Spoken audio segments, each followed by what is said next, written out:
What's up, everybody, and welcome to Mitch's Shorts, where I make short videos about big things.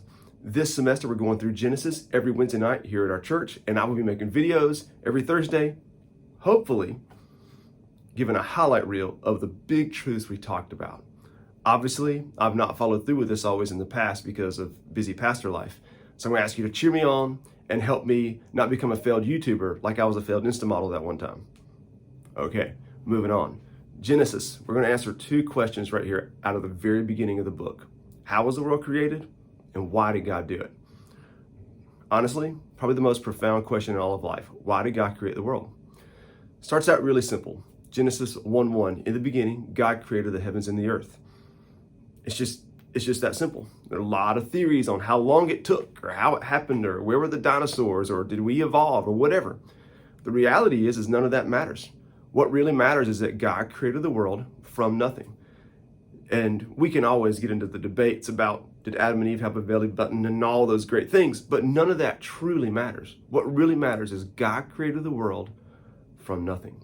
So God creates the world, and then he creates his most incredible creation, and that's me and you.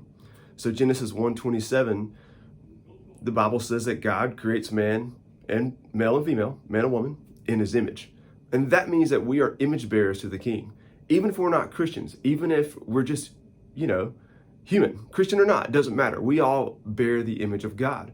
And because we bear the image of God, we are his representatives here on earth, in a sense.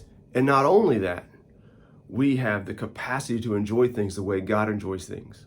Beauty, music, the capacity to love somebody and hug somebody and feel something deeper than just the science, right? That's because God gave us a capacity when he created us in his image. All right, so this is an incredible thing that we get to enjoy this world as he made it because we are made in his image, representing him here on earth.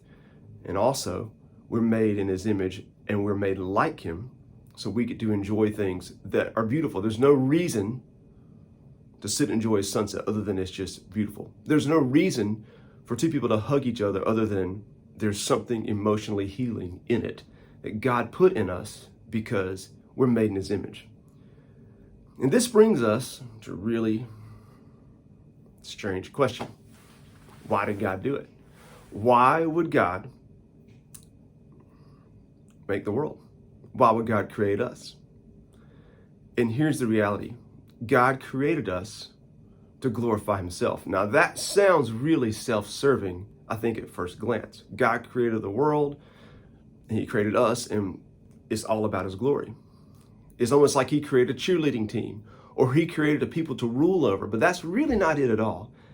Actually, when we say God made us to bring glory to himself, it's actually, you could think about it like this.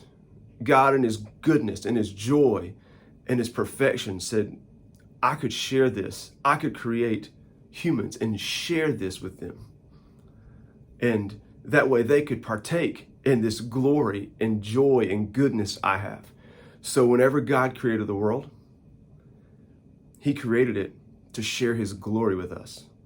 So when God calls us to follow him and to commune with him like he did with Adam and Eve in the garden, he's really calling us to his glory, or he's calling us to partake in his joy. That's an incredible thing. And so many times we go to church and we try to follow the rules and we try to do all the things that we think God expects. And the bottom line is those are parts of it. It's not really what it's about. The overarching idea is that we are here to enjoy him, that we are created for his glory, and that he is a deep well of joy. And if we go to God for this deep well of joy, it is this never-ending fountain. If we go to ourselves for the well of joy, it's a desert. And we come up empty every time.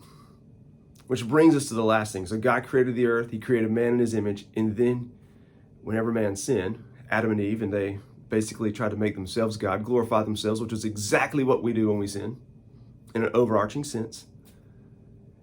Then he created a way to save us. We find that in Genesis 3:15. He says to Satan that there will be one who will crush your head and you will strike his heel or bruise his heel. And he's making a promise there. He created the earth. He created male and female in his image. And then he creates a plan to save us, even though we rebelled against him. Because it's always been about his glory, not in a selfish sense, in a come along and enjoy me sense.